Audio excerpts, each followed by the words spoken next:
Muchas gracias, Steffi, por la invitación y muchas gracias a la Bioguía por organizar esta actividad conjunta con el Foro para la Conservación del Mar Patagónico. Mientras esperamos que se vayan sumando los panelistas, entonces les puedo contar un poquito sobre el trabajo del Foro.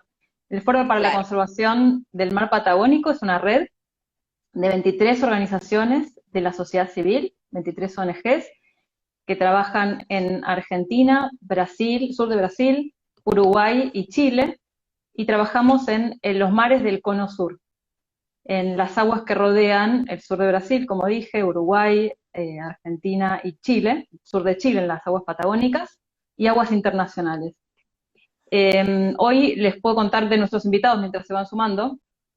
El foro tiene estas 23 organizaciones, las organizaciones argentinas somos casi la mitad, y tenemos 4 organizaciones que van a estar presentes en este vivo. Cristian de Aro, que es investigador de GEPAMA de la Universidad de Buenos Aires, y también es del Instituto, consultor del Instituto de Conservación de Ballenas. Valeria Falabella, que es bióloga, trabaja en conservación marina y uso de sistemas de información geográfica para identificar áreas de importancia, áreas prioritarias de conservación marina. Es de Wildlife Conservation Society de Argentina, WCS. Andrés Napoli, que es abogado, que es especialista en derecho ambiental y es director ejecutivo de la Fundación Ambiente y Recursos Naturales, FARN, y Luisina Bueso, que es coordinadora de la campaña de océanos de Greenpeace. Estas 4 organizaciones, ICB, WSS, FARN y Greenpeace, son parte del Foro para la Conservación del Mar Patagónico. Muy bien, excelente. De verdad que creo que hoy vamos a tener una charla totalmente completa porque creo que vamos a poder ver todas las perspectivas que aborda este problema y creo que es muy importante porque como comunidad, como sociedad civil, necesitamos entender qué es lo que está ocurriendo hoy en día, sobre todo frente a una realidad de cambio climático que exige cambios, que exige conciencia y que exige sobre todo cambios de paradigma.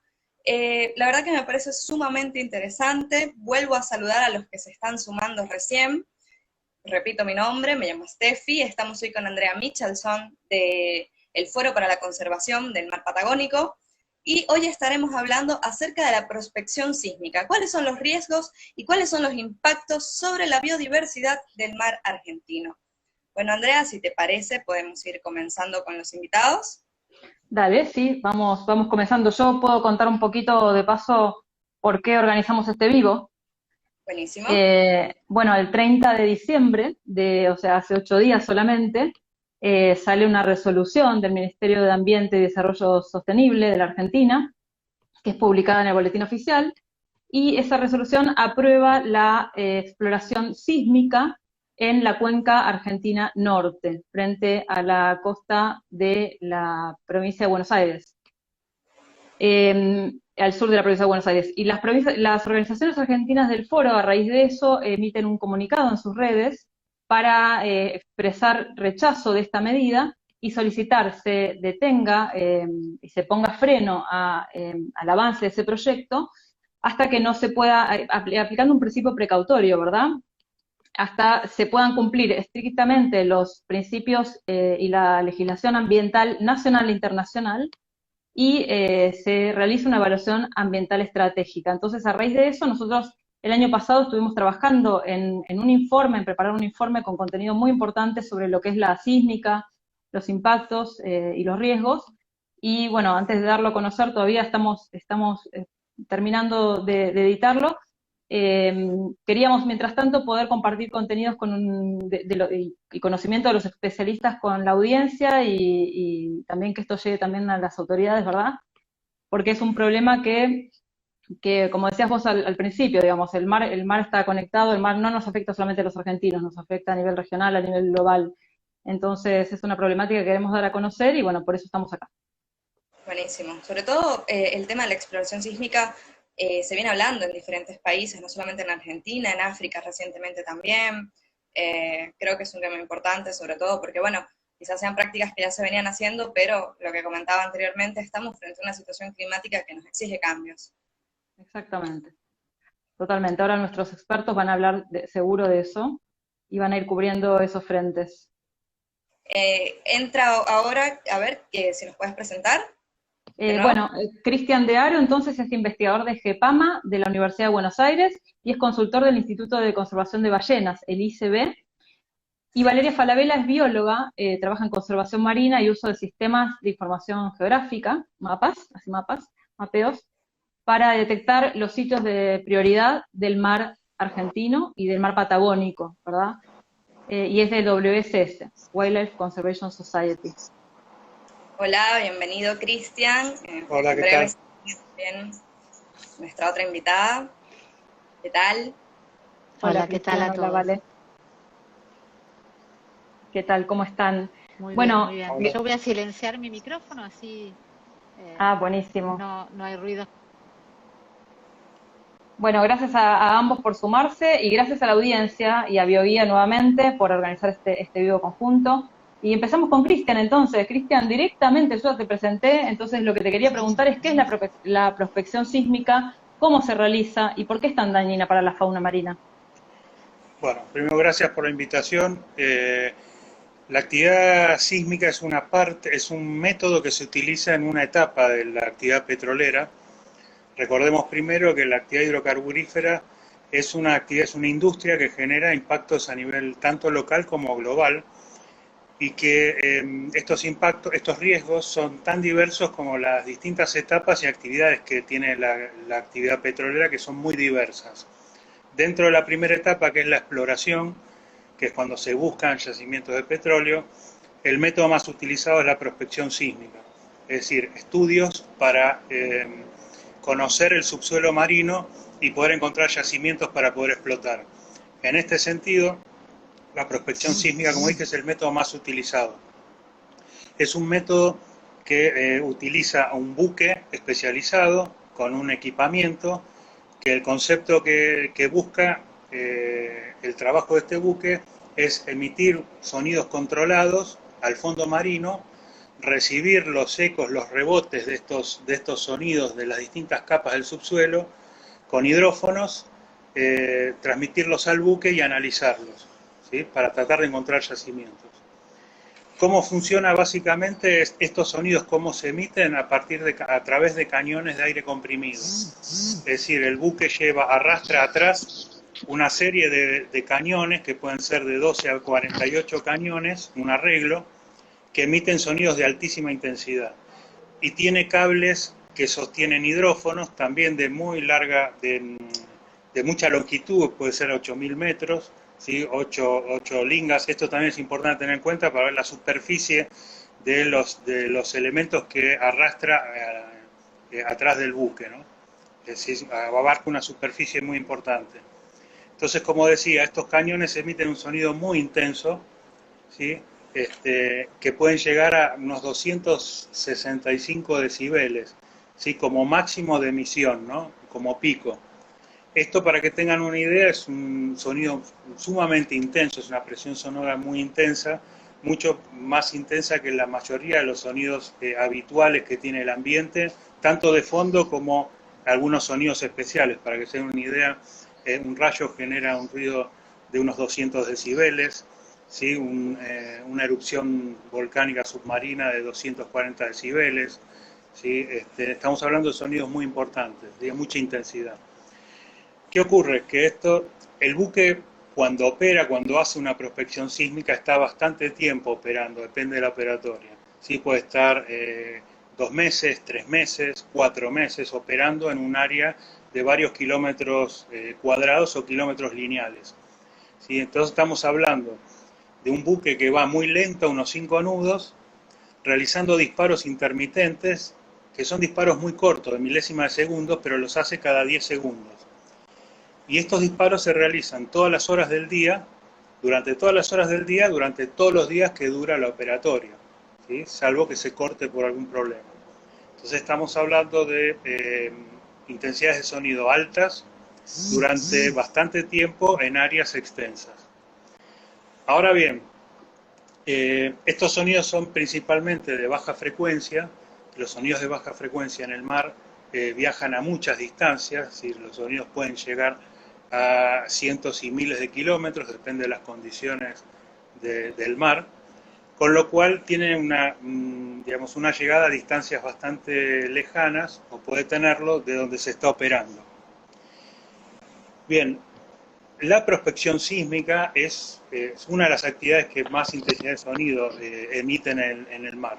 El ruido submarino es una problemática que viene preocupando a todos los ámbitos internacionales y científicos porque se viene incrementando el nivel de ruido oceánico a lo largo de las décadas. Viene creciendo a razón de 3 decibeles por década, que es muchísimo. Recordemos que son los decibeles son una medida logarítmica, quiere decir que 3 decibeles no es un poquito más, sino que es muchísimo más.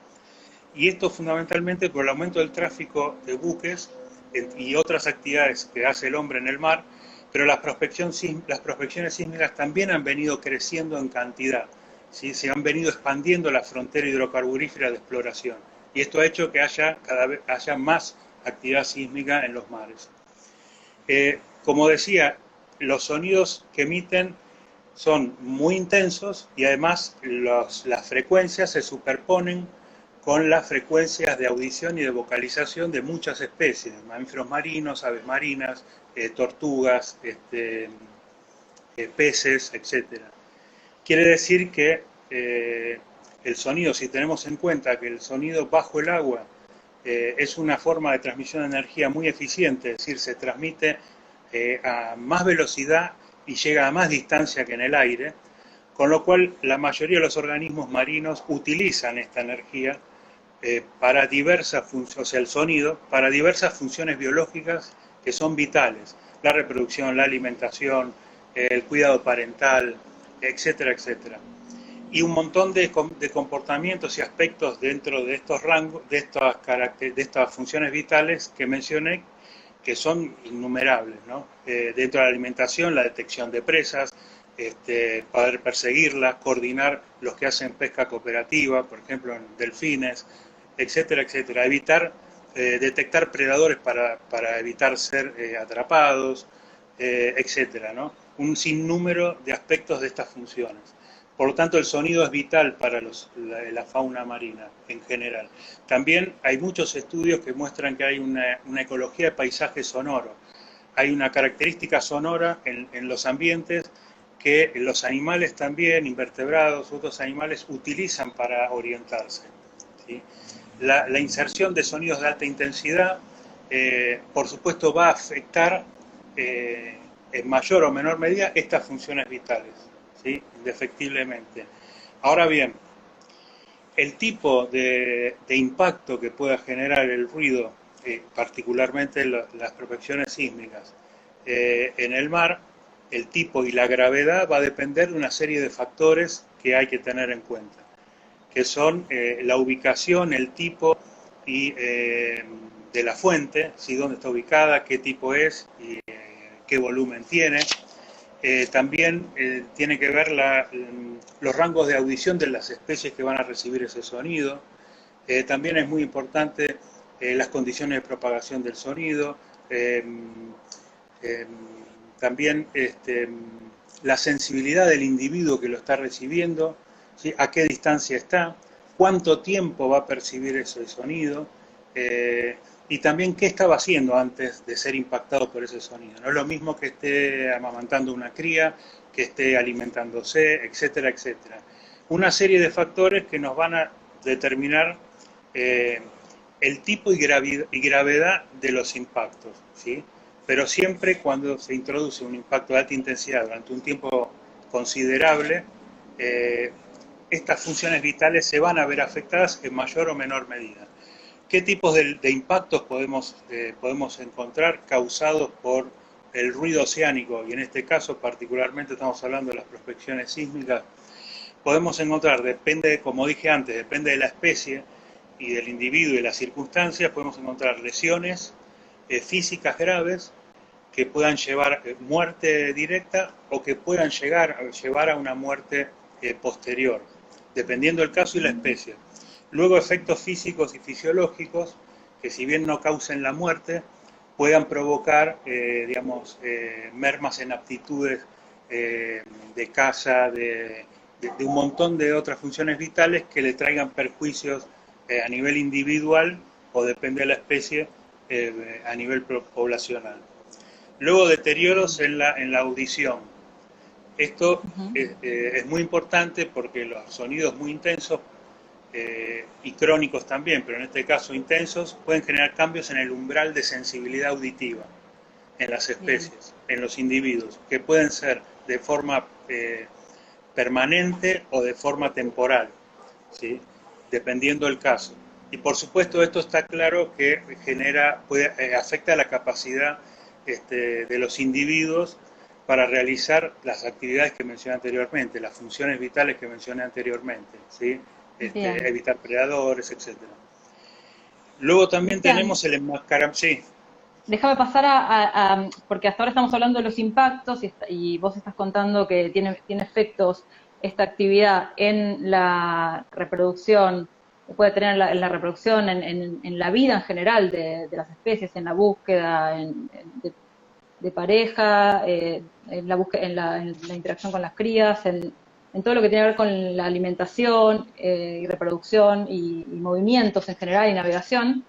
Pero todavía no sabemos bien en dónde están esas áreas y si se superponen realmente con áreas en donde transcurre la vida de las especies. Ahí Valeria nos puede contar un poquito sobre cómo es ese solapamiento de áreas de exploración prevista de la sísmica con las zonas de vida de las especies, ¿no? Y bueno, y si hay áreas importantes de vida marina que están siendo afectadas por estos bloques de exploración que se están en este proyecto que se aprobó, ¿verdad? Sí, bueno, ¿me escuchan bien? Te escucho Sí, perfecto. Perfecto. Bueno, lo primero que hay que contar, que es muy importante, es que los bloques aprobados para prospección sísmica se localizan en una zona que nosotros denominamos el talud. El talud es un área clave para el mar argentino y en general para el ecosistema marino del Atlántico sudoccidental. Es un área clave en cuanto a que sostiene la estructura funcional y ecológica de nuestro mar.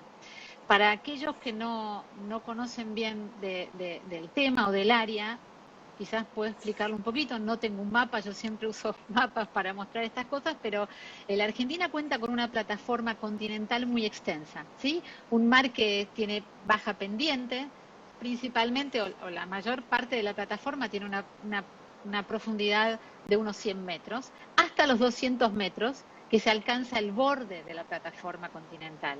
Y a partir de los 200 metros se inicia esta área que denominamos el talud, donde la pendiente aumenta de manera más abrupta y va de 200 a más de 1000 metros.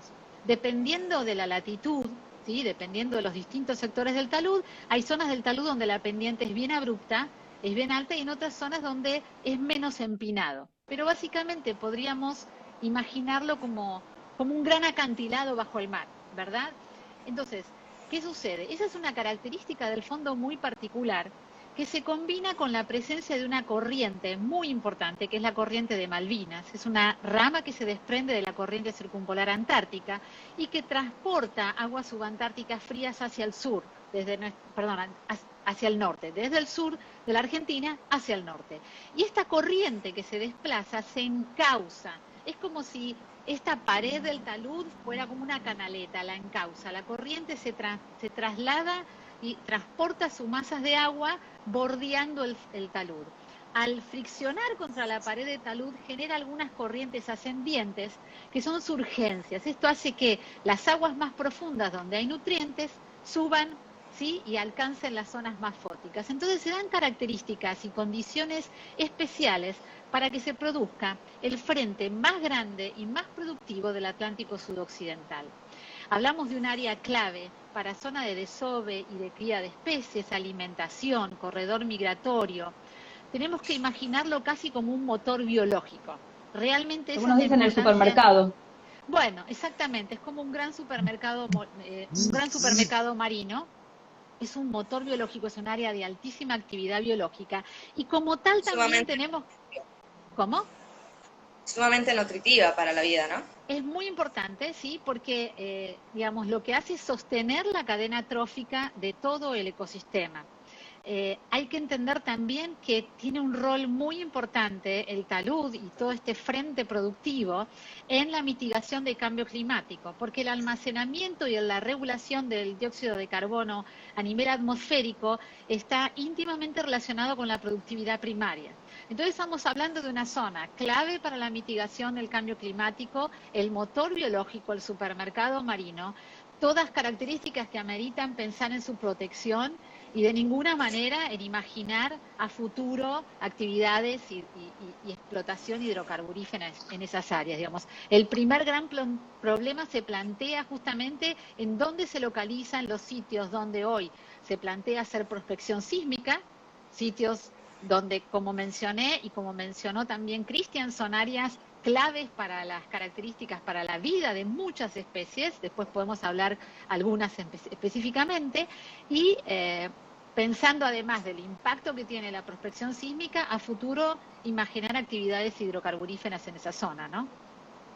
Bien, muchas gracias, Vale. Buenísimo, sí, buenísimas esas referencias. Después por ahí nos puedes contar un poquito más de las especies. Cristian nos estaba contando que estaba también el efecto del enmascaramiento del sonido. Si querés podés profundizar un poquito por ahí, Cristian, Exacto. y relacionarlo con la desorientación. ¿Se desorientan las especies por los animales, por los Claro, bombardeos, por la sísmica? sí, la desorientación se puede dar por estar aturdido. Pensemos que el sonido bajo el agua, estamos hablando de presiones, presión sonora, eh, pero también el enmascaramiento es cuando se superponen los sonidos que provoca el hombre, en este caso la sísmica, se superponen por ser muy intensos y además por los niveles de frecuencia, con sonidos que emiten naturales del ambiente, como mencioné, ¿sí? Que muchas especies lo utilizan para orientarse. No es lo mismo los sonidos de un ambiente, de un intermareal, de mar abierto, etcétera, pero también los sonidos que emiten las distintas especies, individuos, para realizar sus funciones vitales. Entonces se enmascaran porque se cruzan, como si ahora pongo una bocina acá y en la misma frecuencia que estamos hablando, en alto nivel, y nosotros, ¿sí? Entonces, ese enmascaramiento, ¿me escuchan bien? Se cortó un poquito, pero a Perdón, ver. ok. Ese enmascaramiento, ese solapamiento del sonido con otros sonidos genera un enmascaramiento de los sonidos que producen las especies. Bien. Entonces, esto perjudica a la comunicación entre individuos de la misma especie, y por supuesto, si esos sonidos que está utilizando están relacionados con la orientación, con una migración, con etcétera, etcétera, bueno, vas a tener la desorientación que vos decías. Y Y Vale, esto ¿cuáles también son? ¿Cuáles pueden ser esas especies? Porque ahora estamos hablando de las especies, pero Vale, ¿cuáles son esas especies? ¿Me Bueno, podés dar un par de ejemplos? sí, puedo dar ejemplos, pero primero tenemos que pensar que, como mencionamos recién, es un área de altísima productividad, por lo tanto es una zona que es muy utilizada para alimentación, para migración, para reproducción de especies. Podemos tener muchos ejemplos, hay registros de ballenas, por supuesto, de peces, de condrictios, de rayas y tiburones. Nosotros tenemos datos concretos de algunas especies que me gustaría mencionar, por ejemplo, los elefantes marinos. Las zonas, específicamente las áreas de bloques que han sido actualmente aprobadas, son áreas de uso intenso para alimentación de los elefantes marinos. Y cuando nosotros vemos los datos, o si la audiencia ve los datos en un mapa, quizás se identifican rutas, ¿sí? Pero lo que hay que pensar es que cada punto, cada presencia de individuo en esos bloques implica comportamientos de buceo.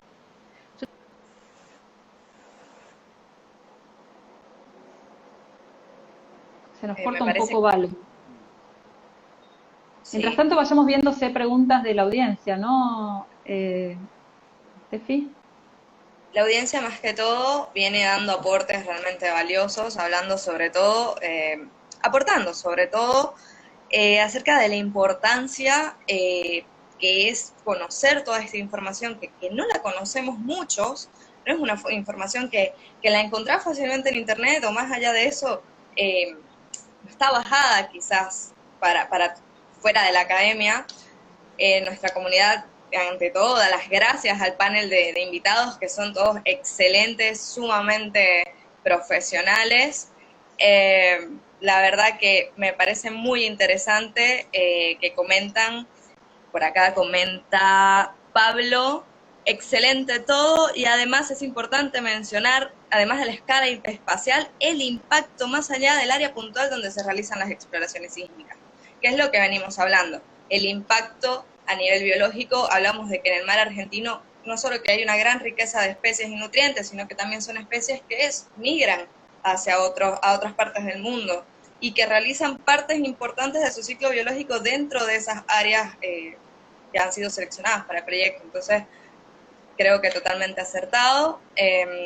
No sé qué quieren agregar, André, Cristian. No, bueno, no sé si, yo lo que sí, retomando lo que decía Valeria es que hay una búsqueda, hay una alimentación de los elefantes marinos que no están todo el tiempo en superficie, y los bombardeos al afectar ese buceo, ¿no? Al interferir con ese buceo, pueden afectar ese proceso biológico, ¿no? esa alimentación y ese movimiento. Ahí está tratando de entrar Valeria. No sé, Cristian, si querés agregar algo más. Tenemos un par de minutitos. Sí, un tipo más de impacto, que son los cambios de comportamiento. Generalmente los individuos, ante la presencia o ante el sonido intenso, tienden a cambiar de comportamiento, ¿sí? A tener conductas evasivas, o sea, irse de la zona donde está, que esto se toma como algo positivo en el sentido de que no se va a acercar con el riesgo de un impacto físico mayor. Pero estas evasiones, estos cambios de comportamiento, cuando el animal, por ejemplo un cetáceo, se retira del área o se aleja porque está la presencia de la actividad sísmica, esto muchas veces implica cambios de rutas cuando vienen migrando, o cambios de áreas, o sea, que no vayan a un área preferida por alimentación, por reproducción o por algo que es importante para la especie, y vayan a otras áreas que no tienen esas características importantes que está buscando la especie o el individuo. Entonces, y además que muchas veces hay cambios de comportamiento en las vocalizaciones. Hay casos que se han estudiado en donde, ante la presencia de los cañones de aire o de otros ruidos intensos, los individuos dejan de vocalizar, dejan de comunicarse, en cantidad de individuos y en cantidad de comunicación. Y también hay que tener en cuenta que estas evasiones o cambios de comportamiento también traen aparejados un gasto extra de energía, y que no estaba previsto. Entonces, en determinadas circunstancias, dependiendo del caso, también es un aspecto que se agrega a todos los problemas que comenté anteriormente, y que no, y que hay que evaluar realmente adecuadamente, porque pueden ser importantes. Claro, totalmente. Vale, tenés 2 minutos para cerrar. Sí, perdón, se cortó. Nada, contar que hay datos concretos de especies que utilizan estas áreas y que las utilizan para comportamientos claves de su ciclo de vida, como es la búsqueda de alimento.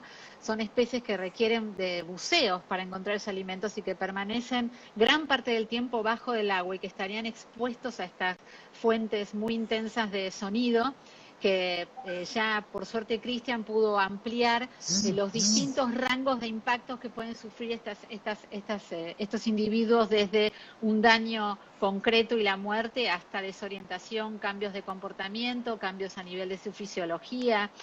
Por lo tanto, realmente no cabe duda, ¿no?, que el sonido bajo el mar, este sonido tan intenso, va a afectar a muchas especies que se encuentran y que utilizan esta área, que además mencionamos es clave, es el motor biológico, es la zona donde funciona un motor biológico para el sostenimiento del ecosistema marino de la Argentina y del Atlántico sudoccidental en general. Nos pregunta por acá que quiénes deberían controlar los estudios de impacto ambiental. Vamos a ir a eso en el próximo bloque. Buenísimo. Con Andrés y con Luisina. Entonces, les agradecemos muchísimo. Valeria Falabella, de WSS Argentina, Cristian de Aro, de GEPAMA UBA y también del ICB. Fueron muy claros y, bueno, respetaron los tiempos, así que les agradezco muchísimo y nos vemos pronto. Gracias. Ahora, gracias a ustedes. Gracias. preguntas por acá escritas, le digo a la gente, a toda la comunidad, que desde el foro, desde ICB o del WSS, van a ser respondidas más adelante. Lo vamos a tener todo totalmente en cuenta. Muchísimas gracias, Cristian y Vale. Bárbaro, gracias a ustedes. Saludos. Hasta luego. Chao, chao. Gracias. Chao. Ahora van a ingresar a la plataforma, entonces, Andrés Napoli, abogado especialista de Derecho Ambiental y director ejecutivo de la Fundación Ambiente y Recursos Naturales, FAN, y Luisina Hueso, coordinadora de la campaña de Océanos de Greenpeace. Vamos haciéndolos ingresar, así que bueno, ya tuvimos en todo el primer bloque un pantallazo de lo que es la sísmica y cuáles son sus impactos y por qué, bueno, por qué justamente la comunidad ambiental, pero también la ciudadanía en general está tan preocupada, ¿no? Entonces vamos haciendo ingresar a Andrés y a Luisina. Van entrando. Mientras tanto, repito que las preguntas que nos están haciendo, bueno, como dijo Steffi, vamos a tenerlas en cuenta y vamos a poder escribir algo para responder, ¿no? Lo que nos llevamos en este vivo. Hola, Luisina. Por acá, por ejemplo, está ocurriendo con el y con todas las cositas pequeñas que están en el mar, ¿qué ocurre con todo eso? Bueno, gracias, hola, ¿qué tal? Luisina. Gracias por conectarte, gracias, Andrés, también por conectarte. Hola, ¿cómo estás? En tus vacaciones. Muchísimas gracias. Bueno, ya los presenté, así que quería empezar con la primera pregunta para Andrés, ¿no? Esto que se aprobó, este proyecto de exploración sísmica que se aprobó, ¿atenta va contra las normas ambientales, tanto nacionales como internacionales? ¿Cuáles son esas normas? Y el procedimiento, si fue adecuado o no fue adecuado. No hay tanta respuesta de la sociedad, bueno, queremos esa respuesta también de los expertos. Bueno, muchas gracias por la invitación, gracias al Foro Mar Patagónico, gracias a la Bioguía por esta muy buena, digamos, invitación para todos, y lo que hemos aprendido en este primer bloque es impresionante. La verdad me hubiera quedado escuchando horas a los preopinantes. En primer lugar, decir que este es un proyecto del Estado argentino. Este no es un proyecto de una empresa que se le ocurrió venir a explorar acá. El Estado argentino está promoviendo la explotación de petróleo offshore. Y esto lo tenemos que tener en claro. Para eso, por supuesto, lo hace a través de YPF y a través de empresas aliadas que tienen el know-how, como la empresa Equinor o como Shell, para avanzar en lo que es la exploración. Eso es muy importante. Por otro lado, por supuesto, cuando el contexto jurídico, ¿para qué nos sirve? Para saber si podemos hacer o no hacer cosas en este país, y además si como ciudadanos tenemos herramientas para ejercer este derecho y esta defensa. En primer lugar, en la Argentina está el artículo 41 de la Constitución, que establece el derecho a gozar de un ambiente sano. Ese derecho a gozar de un ambiente sano está en el contexto del desarrollo sustentable, digamos, sostenible, en el sentido de que hay que asegurar las condiciones para las generaciones presentes sin comprometer a las generaciones futuras. Y ahí ya tenemos un primer punto para pensar y para analizar.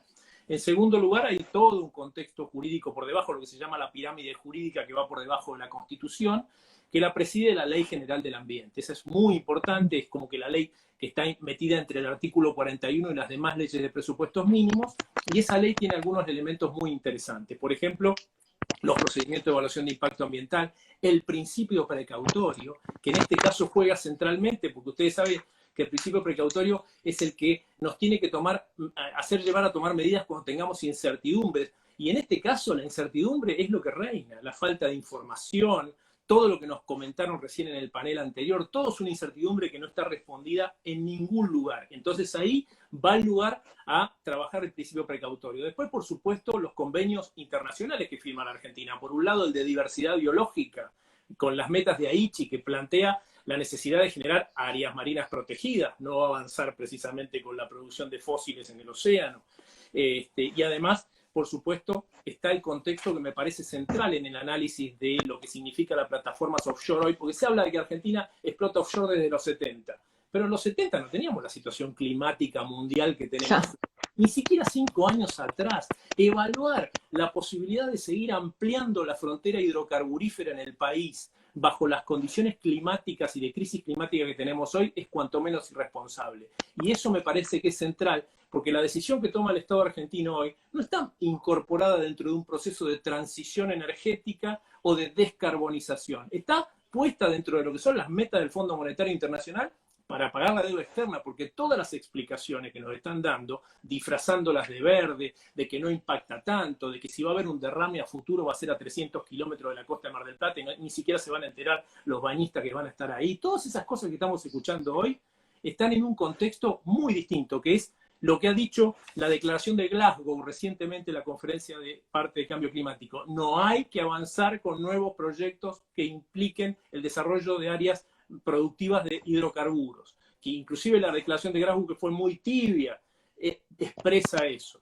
Entonces, ya tenemos en la Argentina, digo, para los que se preocupan porque no tenemos dólares de hidrocarburos, tenemos Vaca Muerta, trabajando a full, tenemos todas las cuencas hidrocarburíferas de la Argentina, tenemos offshore en el sur de la Argentina, no es que no tenemos petróleo, el petróleo está desde 1908 en el país y no nos hemos salvado hasta ahora. Es decir, que nos quedan 20 años, lo escuché al ministro de Ambiente decir hoy, nos quedan 20 años, hay que acelerar y apretar el acelerador. Me pregunto lo siguiente, ¿qué pasaría si todos los países del mundo hacen lo mismo? Apretan el acelerador y salen a quemar todos los fósiles que hay en el mundo porque en 20 años esto ya no se va a poder hacer. Es cuanto menos irresponsable. Y no me quiero ir, por supuesto, del tema legal, ya con esto cierro para la desesperación de ustedes. La cuestión del acuerdo de Escazú es muy importante, porque acaba el procedimiento. El acuerdo de Escazú es el acuerdo que promueve el acceso a la información, la participación y la justicia en temas ambientales, y nos dice cómo tienen que llevarse adelante los procesos de participación pública. Bueno, pues, el proceso de participación pública, que fue muy exitoso por la participación de una gran cantidad de personas, lo que no se ha tenido en cuenta cuando uno lee la resolución y los decretos que autorizan el avanzar con los procedimientos de exploración sísmica, no se ve lo que la gente ha dicho. Es decir, un elemento central que también lo establece el artículo 20 de la ley 25.675 es que si bien la audiencia pública no es vinculante, todo lo que se diga en ella tiene que ser expresado dentro del acto administrativo que habilite el proceso de habilitación, específicamente en este caso de exploración sísmica. Bueno, yo no encontré en esos procesos ningún dato, salvo el resumen de la audiencia que nos dice que expusieron tantas personas, que se opusieron tanto. Entonces, todo ese proceso está viciado. Por supuesto, más adelante, si quieren, hablamos de lo que podemos hacer. Va a ser expuesto esto en las calles, como está hoy, y legalmente también. Vale decir que el proceso que se abre ahora, lamentablemente, es de un nuevo conflicto ambiental. Totalmente, y me das el pie perfecto para introducir a Luisina, ¿no? Luisina, entonces, ¿cómo fue la participación pública? Ya algo nos anticipó Andrés, pero ¿cómo fue la participación ciudadana en la decisión esta de avanzar con la sísmica en nuestro mar? Y ya Andrés comentó algo, ¿necesitamos seguir buscando recursos, buscando hidrocarburos en el mar con este escenario tan catastrófico que estamos viviendo? Bueno, gracias Andrea. Bueno, no, sin duda no necesitamos seguir buscando hidrocarburos en el mar por todo lo que ya venimos contando, es una locura. Y sí, quiero destacar un poco cuál fue la participación ciudadana. Como comentaba Andrés, hubo un proceso de participación ciudadana que está enmarcado en lo que es la resolución 3 conjunta del 2019 entre Ambiente y Energía, que hay un procedimiento que dice que tiene que haber una participación ciudadana. Y realmente fue muy exitosa. Estamos hablando de una temática que es muy compleja, que hemos necesitado muchísimo tiempo para poder traducir e interpretar, y así todo, 500 personas se anotaron en esta audiencia. De esas 500 personas lograron exponer aproximadamente 370, de las cuales el 98% se expresó en contra, y utilizando argumentos muy sólidos, es decir, que la gente está muy informada de este tema. Y entre los principales argumentos que traía la gente a colación en sus exposiciones, más allá de que lo que nos siguen tirando desde el gobierno es la creación de empleo, que los dólares la gente está preocupada por su mar, la gente está preocupada por la biodiversidad, la gente está preocupada por el futuro, saben que esto no tiene futuro, y así todo, como decía Andrés, esta instancia de participación ciudadana no es vinculante, con lo cual hoy sabemos que eso hicieron un bollito y lo tiraron a la basura. Como también mencionaba Andrés, hace poco, bueno, cuando aprobaron esta resolución, cuando salió esta resolución de aprobación, la realidad es que no sabemos en qué contexto se aprobó. No hubo ninguna explicación de si todo lo que se mencionó en la audiencia, e incluso las presentaciones que hicieron organizaciones, algunas organizaciones, por ejemplo, nosotros hicimos con otras ONGs, hicimos una presentación formal, una nota de opinión formal, incluso las cámaras de pesca han hecho han hecho también una nota de opinión formal, y no sabemos de qué forma se han incorporado estas alarmas que estamos prendiendo y no sabemos si nos están realmente escuchando. Obviamente, cuando vemos que esta aprobación efectivamente salió, entendemos que no fue así, con lo cual, como decíamos, todo el proceso está bastante viciado de transparencia, y realmente va en contra de nuestros derechos, ¿no? De nuestros derechos, porque nosotros, los ciudadanos y ciudadanas, podemos exigirle al gobierno que efectivamente incorpore todo lo que estamos diciendo en sus políticas públicas, y que vemos que continuamente no nos están escuchando, porque este es un caso. Hace una semana estábamos en las calles por el tema de Chubut, y hace un año estábamos con la minería por Mendoza, hace 2 años, perdón. O sea, esto es evidentemente como un patrón que se va repitiendo y nos siguen tirando las mismas narrativas, las mismas explicaciones, y tenemos muchísimos argumentos para darles de por qué esta no es la forma, ¿no? Y también una cosa que nos preocupa como organizaciones ambientales y que también la gente está reclamando en la calle es que estamos hablando de exploración sísmica con todo lo que eso implica para la biodiversidad y para nuestros ecosistemas, para la resiliencia del océano, que es el principal mitigador del cambio climático, pero además es el primer paso a una futura explotación petrolera, ¿no? Y que además, esta es la primera solicitud. Hay 14 solicitudes en curso por 24 bloques del mar argentino, así que imaginemos todo el ruido que va a generar todos los buques sísmicos bombardeando el mar en todos estos bloques de grandes extensiones. Por ejemplo, el bloque Can 100, que es el más icónico de Equinor, que se hizo famoso, tiene una extensión de 75 veces la ciudad de Buenos Aires. Estamos hablando de una inmensidad. Imaginémonos todo el mar argentino bombardeado, todo el impacto que eso va a tener en las especies.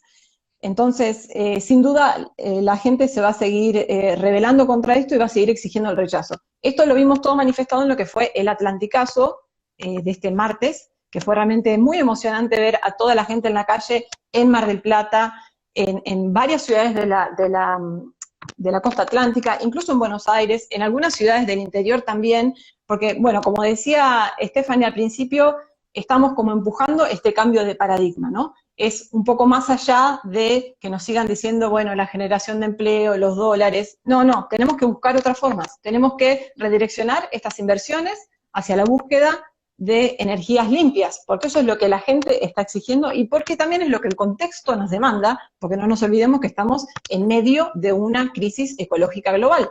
Y no lo digo yo, lo dice el IPCC, que es un panel de cientos de científicos reconocidos por todo el mundo, que a mediados del año pasado presentaron un paper en el que se dicen, si realmente queremos llegar con los compromisos que hemos tomado y queremos llegar al 1.5 para el año 2030, no se debe abrir ningún nuevo campo de explotación de hidrocarburos en el mundo. Y nosotros estamos planificando llenar el mar argentino de plataformas. Entonces, totalmente. Lucina, muchas gracias. Y me das pie para también preguntarle a Andrés una de las cosas que, bueno, fue muy esperanzador la participación pública y esperamos que la gente se siga involucrando, por eso también estamos haciendo este vivo, para acercar todo este conocimiento que tienen ustedes a la gente, a la ciudadanía y también que llegue a las autoridades. Andrés, te pregunto que la pregunta la hicieron en otro bloque, pero ¿quién tiene que hacer el estudio de impacto ambiental? ¿Y ahora qué pasa? Porque en realidad el estudio de impacto ambiental, bueno, se hizo un estudio de impacto ambiental, se aprueba el proyecto, pero ¿y ahora qué pasa? ¿Cómo siguen las instituciones? ¿Quién interviene? Mira, lamentablemente tengo otra mala noticia para dar, porque digamos, la aprobación y la resolución y el decreto que aprueba, digamos, la exploración sísmica, trae una novedad, que es la siguiente, que todas las funciones de control que tenía a su cargo el Ministerio de Ambiente van a pasar aquí a la Secretaría de Energía. En ese sentido, voy a decir lo siguiente, tanto el gobierno anterior como este gobierno se hermanan absolutamente en los procedimientos. Cuando aprobaron las represas del río Santa Cruz, el que se hizo cargo de todo el procedimiento de evaluación de impacto ambiental fue el secretario de Energía. Todo ese proceso transitó en el secretario de Energía. Ahora hacen exactamente lo mismo, extraen del Ministerio de Ambiente y lo ponen en la Secretaría de Energía. Vale decir que los controles que el ministro de Ambiente dice anoche en la televisión se van a llevar adelante como nunca en el mundo, los va a llevar adelante la Secretaría de Energía. Yo cuanto menos ahí, con una resolución que sale el 31 de diciembre y que me la va a controlar el secretario de Energía, tendría horror de mirar eso. Eso sería un punto. ¿Es legal eso? ¿Es legal eso, Andrés? Por supuesto que es legal porque forma parte de los mecanismos que el Estado establece para su contralor, pero yo diría que más allá de lo legal, acá se puede esto, por supuesto, impugnar por la vía judicial, porque acá lo que estamos hablando es que ya no alcanza en estos tiempos y en estos temas contener los votos o contener las decisiones que tome el ministerio. Lo legal tiene que venir acompañado de lo legítimo. Esta decisión es legal porque si tiene la firma de un ministro y cubre todos los requisitos formales, pero no es legítimo porque la gente está diciendo que no hay legitimidad. Lo dijo en Mendoza, lo dice en Chubut, lo dice en Mar del Plata. Esto es central. Entonces lo que digo es esto. Cuando pensemos que la audiencia pública no es vinculante, no vayamos contra la audiencia pública. Ese mecanismo está denostado porque la dirigencia política de nuestro país hace que esos mecanismos se denosten, pero eso forma parte de nuestras prácticas de participación, que las tenemos que profundizar. Si en la próxima audiencia pública en vez de 600 hay 2000, mucho mejor va a ser eso, porque el proceso es audiencia pública, trabajo en las universidades, trabajo en las organizaciones, trabajo en las calles y después trabajo también en lo que significan los tribunales para peticionar nuestros derechos. Todo ese proceso es el círculo virtuoso de la participación. No podemos denostar a uno porque no sea vinculante. Entonces me parece que lo que viene de aquí en más es seguir trabajando y profundizando estos mecanismos porque yo creo que cada vez más nos están dando la razón. Entonces, Totalmente. en este tiempo de crisis climática, más que nunca, apoyar todos los mecanismos de participación, inclusive, lo voy a adelantar desde ahora, el 22 de abril de este año, ya el 2022, perdón, se va a llevar a cabo la primera conferencia de las partes del Acuerdo de Escazú, y los invito a todos los que están aquí a hacerles llegar a esa conferencia de las partes la denuncia del funcionamiento de este sistema de participación que tiene la Argentina. Yo como representante electo del público lo voy a hacer saber, así que ojalá seamos mucho que lo planteamos a nivel internacional para que no sea solamente la Argentina lo que recepta esto. Buenísimo, hay que dar una propuesta. ¿No sería lo óptimo que los estudios de impacto ambiental participen embajadores o representantes de diferentes instituciones y ONG ambientales del país? O sea, creo que sería algo como más transparente. El procedimiento, digo rápidamente, el procedimiento de evaluación de impacto ambiental lo presenta el proponente. El proponente es la empresa. Lamentablemente, otro dato que tenemos, la consultora que presenta todos estos proyectos es la misma consultora que se llama Serman, la que presenta todos los proyectos aberrantes de la Argentina. Tiene el mismo nombre, me hago cargo, lo digo yo, no lo dicen ustedes. Entonces, el proponente es la empresa, y a partir de ahí lo que tiene que hacer el Estado es analizar esos datos para dar la autorización. Entonces, no estaría bien que el Estado haga el estudio y que lo autorice. Lo hace la empresa y lo autoriza el Estado. Pero ¿a través de qué? A través de un proceso de participación en donde se tienen que escuchar todas las voces de los científicos, todo lo que se dijo en la audiencia pública y a partir de ahí tomar una decisión fundada. Para eso la audiencia pública, no es un ejercicio de psicoanálisis grupal. Totalmente, Andrés. Y eso también me da pie para... Hay un caso muy reciente que tenemos en la costa del otro lado, ¿no? Del continente, en Sudáfrica. No sé si, Luisina, no sé si vos pudiste leer algo de ese caso, que fue exitosa la participación pública y el reclamo de la sociedad para que se vayan, para que se deje de hacer sísmica y explotación en el mar. Sí, exacto. El caso se dio en la Costa Salvaje, en Sudáfrica, y justamente muy recientemente el fallo fue a favor de la ciudadanía y de algunas organizaciones que acompañaron este reclamo, justamente con todos los argumentos que estamos mencionando ahora, para frenar la sísmica que quería hacer Shell en la Costa Salvaje. Bueno, y efectivamente ayer se estaban retirando los buques sísmicos de la zona, con lo cual, bueno, para dar una luz de esperanza de que vamos por el buen camino y seguir expresando nuestro rechazo y seguir pidiendo básicamente que se respeten nuestros derechos a un ambiente sano. Totalmente. Pregunta, ¿no?, si el impacto ambiental de estas explotaciones solamente abarca el mar argentino o puede ser bajo la perspectiva internacional.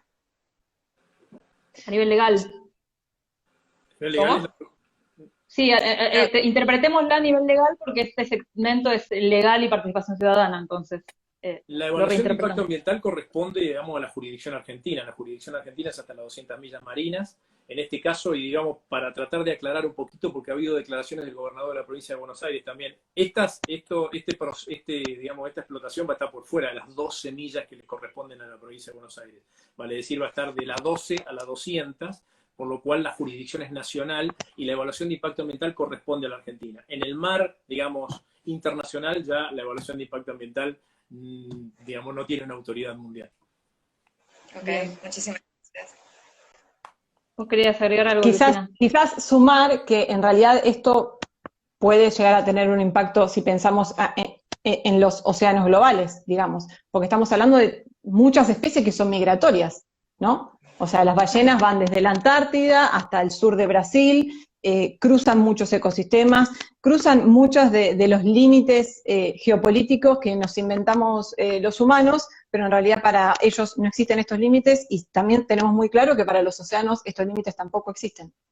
Totalmente. Claro. Y desde ese punto de vista, la vía legal puede trascender, entonces también hay instancias legales internacionales. No es el momento, tal vez, pero sí existen esas vías en algún sentido, ¿verdad? Sí, por supuesto que las vías legales internacionales existen, por supuesto que se pueden poner en conocimiento el convenio de diversidad biológica, todo lo que suceda aquí, hay que hacerlo. Por supuesto que además esto nos podría dar pie para trabajar en un anhelado proyecto que tenemos de extender lo que son digamos, lo que es la protección del mar internacional. Venimos haciéndolo hace mucho tiempo desde el lado de la pesca, tratando de plantear la trazabilidad de la pesca, esa famosa línea de las 200 millas donde entran y salen los buques y capturan libremente. Todo este proceso nos tiene que llevar a eso también. Es decir, es un proceso inicial el que estamos llevando adelante. Yo siempre planteo que los conflictos ambientales, por lo menos como lo analizamos nosotros, comienzan a partir de ahora. Tuvieron una instancia que ya todos sabíamos que iba a caer más o menos esta autorización en algún momento porque vimos todo lo que pasó en el Ministerio de Ambiente, donde los que se oponían fuertemente terminaron eyectados del ministerio. Ya venía la mano por ese lado, no sabíamos que iba a ser el regalito del 31, me estoy preguntando por qué, y la única respuesta que tengo de por qué el 31 es para que los balances a Inquinor ahí a YPF le den mucho más para arriba. Estuve viendo las acciones en estos días y están reaccionando para arriba. Veamos eso, que el Estado Nacional también trabaja para las empresas, porque si no, cualquiera hubiera dicho, en marzo lo hago, saco la temporada del medio y lo autorizo en el marzo. Lo estoy pensando de esta forma, no hay otra manera de haberle entregado un regalo el 31 para cerrar balances. Entonces, hay que trabajar en esa línea. Totalmente, Andrés. Acá me hacen una pregunta, pero me parece, no sé si la ves vos, Steffi. Sí, Gastón pregunta qué actividad con carácter de exportación se puede, aquí dice, ¿qué actividad productiva con potencial exportador se puede hacer en el mar sin dañar el ambiente? Bueno, no, esa pregunta es más para los expertos. En este caso, me parece que tendríamos que tenernos al tema que nos compete acá, que es la parte legal y la de ciudadanía. Yo les quería aprovechar para contarles que tenemos otro vivo a las 8 de la noche en la cuenta de Guillermo Folguera. Ahora les vamos a pasar un mensajito a través de los comentarios.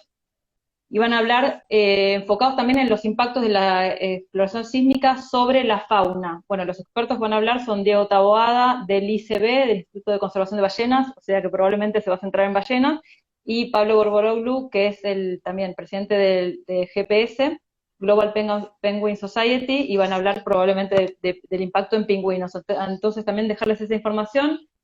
¿Hay alguna otra pregunta? Tenemos un par de minutitos más antes de que se nos corte el vivo. Steffi, contanos a ver si ves alguna otra pregunta del público. Bueno, no, dentro de todo, millones de felicitaciones por parte, un montón de corazoncitos han estado desde que comenzamos a charlar. Las preguntas que han venido haciendo la comunidad creo que han sido respondidas a lo largo de la charla, desde el impacto ambiental de las exploraciones a nivel nacional e internacional, las contestaron los chicos, conversando de que el mar argentino es visitado por especies que son migratorias, por lo tanto, evidentemente, sí tiene un impacto que trasciende las fronteras, si se pudiese llamar de alguna manera. Nos preguntan por acá, hay una nueva pregunta, a ver.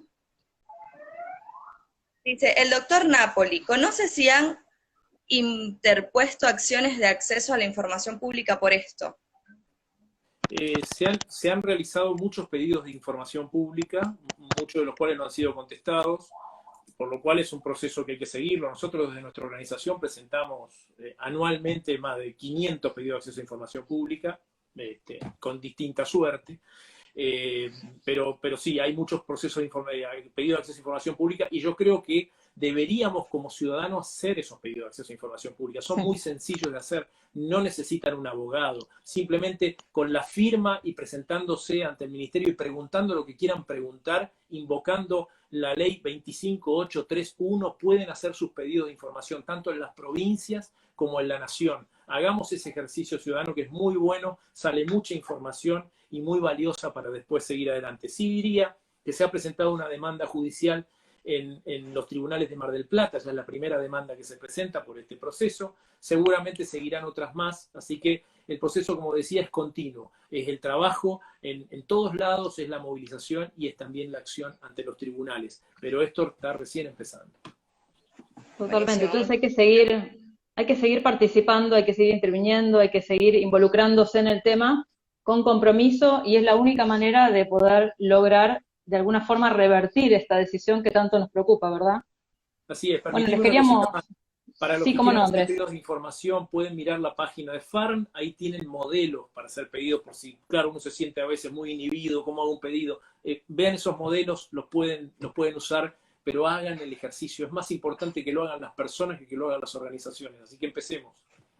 Totalmente, totalmente. Los invitamos a entrar a las páginas de todas las organizaciones, de FARM, de Greenpeace, de WSS, del ICB, de todas las organizaciones del foro, de la bioguía. Ahí van a encontrar un montón de información. En FARM ya nos dijo Andrés esta información para los pedidos de información. Creo que Luisina quiere decir algo más.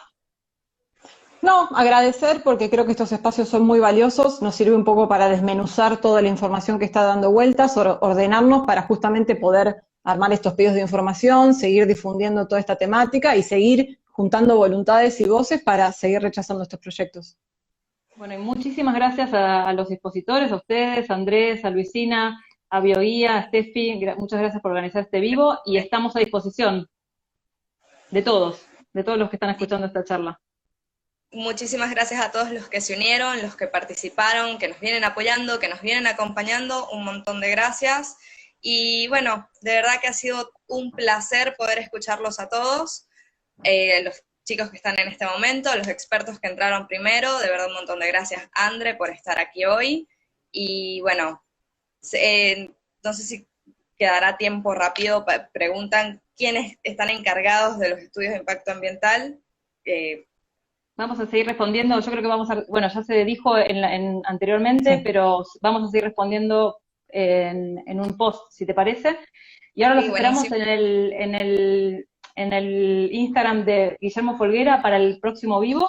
Se nos pegaron, les pido disculpas, pero bueno, creo que va a ser importante también poder tener esa información de los impactos en especies concretamente. Así que bueno, sí, gracias a todos por su participación. Gracias Andrés y Cristina. Gracias. Chao, gracias. Un placer. Hasta luego.